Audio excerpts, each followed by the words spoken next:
You always seem to ask, what were you like in grammar school and high school? Were you popular? What do your parents do? Tell me about your siblings. You're the Couple only interviewer I've ever seen do that. okay. You wanna know who these people are. We're in award season. Somebody gonna sit there and say, "I'm lucky." And I think that's complete fucking horseshit. People have no idea how hard it is to make it. So you have an anomalies, Glenn Fry of the Eagles. He was like the most popular guy in his high school and a ringleader, etcetera. Most of these people are alienated fucks. They're true legends, okay? So you want to know, were you an alienated fuck from beginning? What was going on with your parents? Did you grow up with any money? Where does this come from? And especially if you're my generation, did you watch the Beatles and then pick up a guitar, or did you play before that?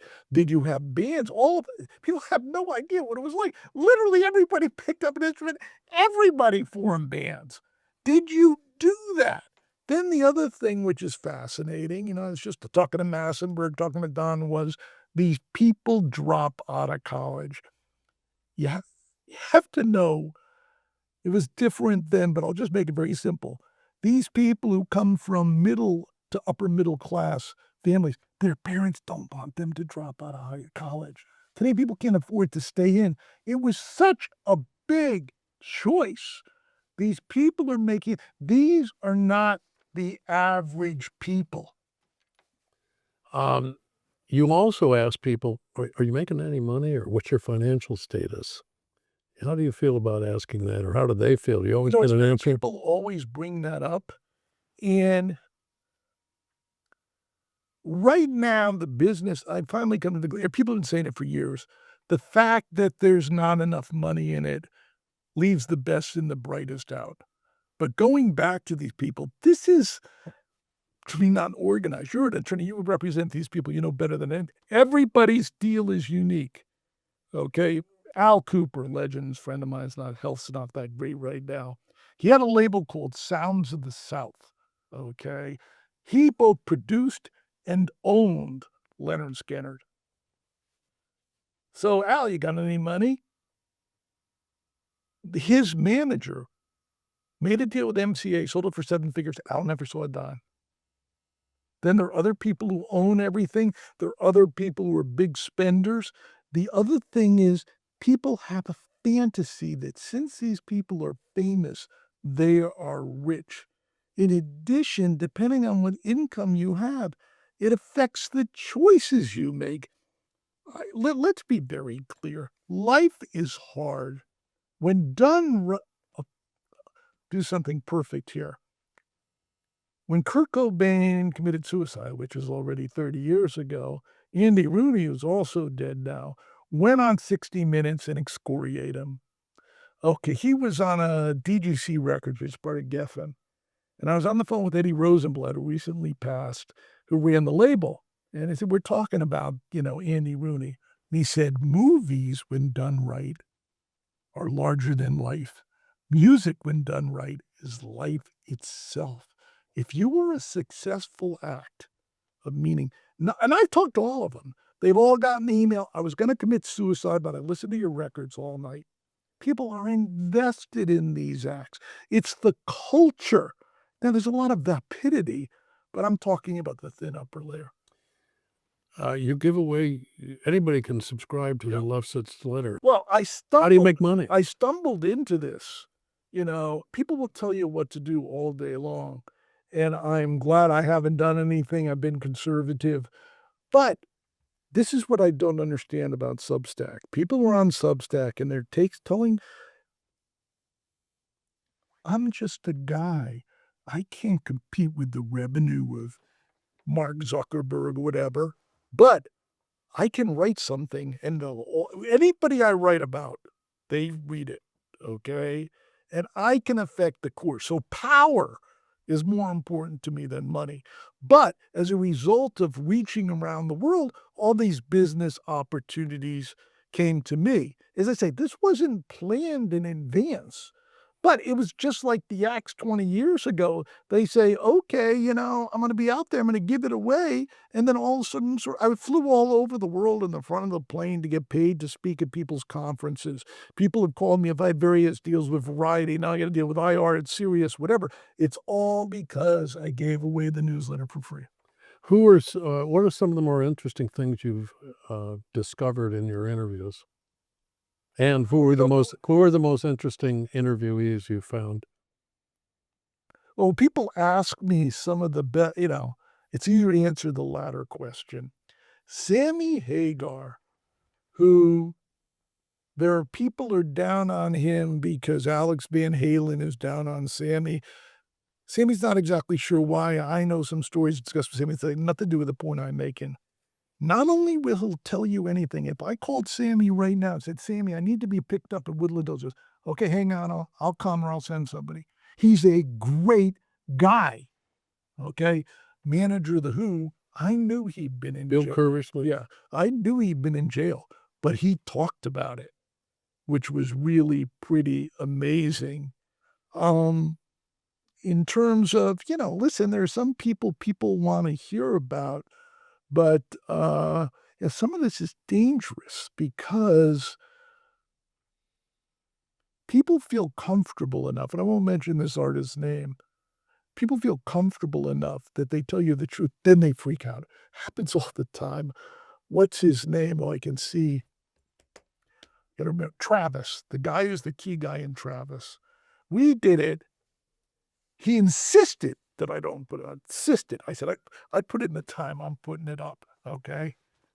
People heard this was the best thing you ever did. I love Fran, etc. The artists legendarily can't pick their own singles. They don't know what's going on. So the most important thing to me, okay, right now, I have some to do with this. Some of these artists, Todd Rundgren, Jackson Brown, they're going on TikTok and they're explaining some of their songs. Pretty fascinating. Okay. That's interesting. That's not what's most interesting to me. Most interesting me is your personal life. Who I did Gloria Gaynor. She never been married. She just won a Kennedy Center honor. Never been married, not big on relationships. You talk to them about their marriages, their relationships with their parents, how they handle money, what they did with the money, would they sell their rights? Those are the things most interesting to me. The one thing, okay, just in case anybody meets anybody famous, whatever you do, don't talk about what they're famous for. They've heard it a million times, they'll back away. If you want to talk to Joe Walsh, he's really into ham radio. You put a nickel in the jukebox, you can talk forever on ham radio. You can say, "Joe, I was listening, life's been good, and how do you play it?" Whatever. He's "Oh, God, I've heard that a million times." All right. One of the things I find fascinating about your interviews is how long you let you go on. They're all at least ordinarily an hour. You did Dwight Yoakam for 4 hours. I listened to it all. Why? I mean, aren't you worried that people are gonna tune out? And do they stay? Do they listen? Do they stay on? We got a couple of things here. Used to be an hour until that Dean Torrance interview that I talked about. If you do it for some people are bad, let's be clear. But once you get past about 50 minutes or whatever, that's when they start to soften up and tell you unbelievable things. I mean, I know Dwight Yoakam, he's not my best friend. We went on and on. Then he took a break. This is hysterical. He had to go to the bathroom after 4 hours. Handlers get on and said, "He's got to go to the studio. We got to cut it." Blah, blah, blah. It's already been 4 hours. I'm thinking the same thing you. So I get on. Yoakam comes back from the bathroom. And I go, "Listen, now here you got to go. We'll run." No, I'll continue to talk. It's like, so then it's like, okay, it's 4 hours. Either someone's going to listen to all of it or none of it. But most people listen to all of it. The other thing is, this is like writing. You cannot write an 11 every day. If you can hit an 11 a couple of times a month, that's great. The public knows. When you do a great interview, People know. That's the essence of a great record. That's why when they're remixed and they have all this stuff, that's why they don't resonate. Satisfaction, Keith Richards woke up with a dream of the riff. He had a Norelco, it was the original cassette player by Philips, recorded the riff for Satisfaction, sung it into that, and then it was right. Some of the best records of all time have been written in 15 minutes, made in less than under an hour. You can polish things into a turd. You want the life of them. Who do you admire as generally speaking and specifically as a journalist or interviewer? I don't admire anybody as as an interviewer, because they all do it completely different. I go with the interviewee, and in addition, I mean, the journalist you have to admire. I was a big fan of Tom Wolfe. If you've never read the Electrical Aid Acid Test, you have to read it. He's now no more as a novelist, but you go back to his new journalism. All the people from that era were really unbelievable. Then you have Cy Hirsch, who is an investigative journalist. So, in terms of what, let's be very clear, people have no respect for the music business. Music business built the Warner cable system, okay? They made much more money in music than they did in movies. I am in a business, it's a dumb business, it gets no respect. The book business, if you heard how many copies these things sold, you would plotz, as they say in Yiddish.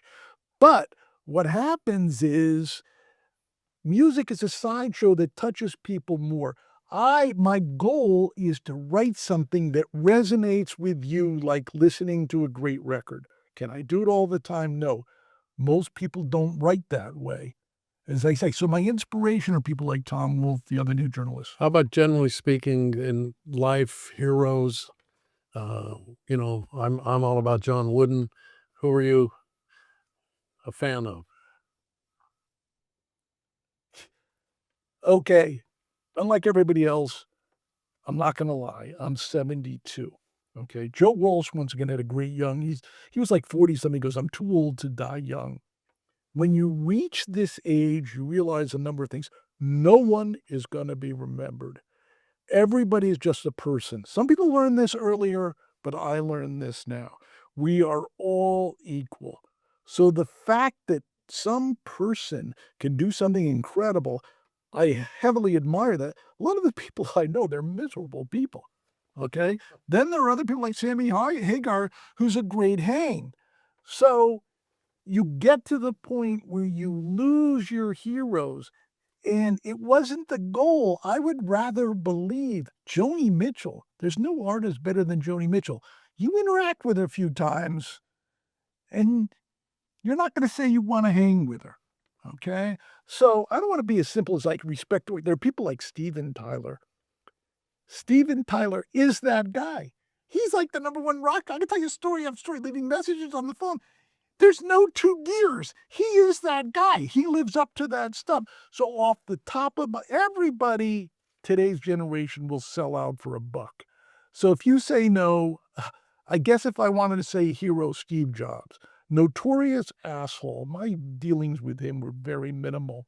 But he said, "I don't do research, and I wanna get it exactly right, because if I get it right, the public will come to me." That's exactly what I believe. All right, last question. I don't know if it's too sensitive or touchy, but you gave a bad review to Taylor Swift 15 years ago, and she wrote a song about it. Do you have any comments you want to make about that? You know, I have to give I realize we're at the end of time, but I have to give a little bit of an answer. I was the only person in the straight music business who was into Taylor Swift. When you're into Taylor Swift, you hear from the father. I knew the guy at the label, the guy at Big Machine. You hear from all of them. I went to see her at the Staples before she was still country's second album. I'm an old guy, gotta go to the bathroom. The kids there, they had to watch the videos in between. I was a big fan. Then she went on the Grammys and probably gave the absolute worst performance on the Grammys. She was legendarily out of tune. And this is not being a little pitchy. It was that way. Yeah, I had been hearing for eons that she couldn't sing. She called me on the phone from England, and she said I would never use autotone. She sent me letter with glitter in it saying, "You really get me." And the reason the album is called Red, the next album, because I told her to listen to Joni Mitchell Blues. She never heard of it. Okay, she's terrible. If you are a student of the game, you know that Billy Squier, who had this unbelievably big album with In the Dark, The Stroke, etc., he had a video on MTV where he jumped around in bed in a pink tank top, and it killed his career, literally, legendarily. This was not something hidden. She was so bad on the Grammys. First of all, validated everything I heard from other people that she couldn't sing, then I thought it would kill her career. Let's start at the end. I was obviously wrong. Didn't kill her career. But she was the first point. This is the difference. I mentioned Taylor. Taylor Swift's gigantic, but you got to start here because she is so gigantic. You go right. You know, I've been with 20 somethings. Name 2 songs off the Taylor Swift new album. They can't. People can't sing them. You read the press, you would think she's ubiquitous. In the 60s, if you were in top 40 radio, I can sing every lick of Hello Dolly by Louis Armstrong because I was waiting for the Beatles. Today, you can have an itch. The greatest example of this, of course, is K-pop, okay, with BTS, Blackpink. So, to make a long story very short, I'm sitting in front of the computer. I start getting all these emails. You know, Taylor Swift wrote a song about you. We want comment for the news. And I'm saying to myself, yeah, right. She wrote a song about me. And I said, it was already a little bad blood. I said, I'm not calling the label for the song. The album wasn't out yet. So I go online and steal the song, which is what you did back then. And we ended up with Spotify. So that's a really good thing. And there's certain lyrics in the song that are only about me. And in the CD booklet, they have the lyrics and she spells out a message in every song. Mine says, I thought you got me. All right. So anyway, you called it like it is or was, and that's your job. Well, yeah, but the only thing about it is, and this is like BTS, I hear from the the Swifties every day. Every day. And believe me, it's not mild. You should, and if the average person got one of these emails, they would call the FBI. Okay? That's the nature of the game. But I remember there was an award show and God, the woman from SNL who's and then had 30 Rock, you know what I'm talking about, Tina Fey. She got up at the award show and she called out her hater when she won an award. I said, okay, if they got to Tina Fey, but there are also things, I see this all the time. I mean, there's so much going on. Never respond. This is exactly what people are looking for. Just to go one more story, in the heyday of MySpace, guys bugging me. You got to write about my record. Got to tell them there's a contest on MySpace. You got to on my record. And then because I'm a fucking idiot, I say, if you keep bugging me, I'm going to tell people not to listen to your record. Okay. All of a sudden, my inbox starts going. He gave my email address to everybody on MySpace. This guy's an asshole. Tell him. Okay, I had a connection at MySpace. Kill the guy's account. They did. He just started over. He's judgment proof. He's got nothing to lose. Okay? Just like I want to talk, because people are going to be listening to this who may not be in the business. You're sitting with your friends talking all this shit about Ticketmaster and Spotify. And this is just wrong. This is sour grapes. This is why the people who control those companies don't interact with you. Daniel Ek, he's a billionaire and he doesn't pay artists. First of all, they give 70% of the money to artists. He started something. That's Spotify. Yeah, I know Daniel Ek.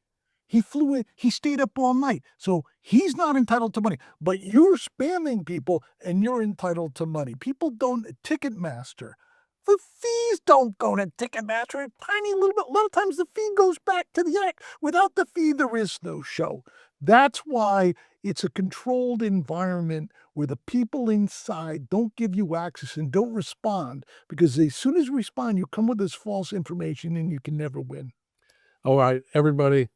What an interesting interviewee. Finally, the interviewer tells it like it is. I'm so appreciative that he was here today. Bob Lefsetz, a tremendous talent, and I urge you to listen to his podcast and read his letter. Thank you all for watching. I just want to say one thing. Yes, my newsletter is free. You have to sign up, and if you don't want, there's a click at the bottom, just unsubscribe. I don't want anybody getting something they don't want to get. So tune in with Trevor in the future and like it if you can. Thanks for watching.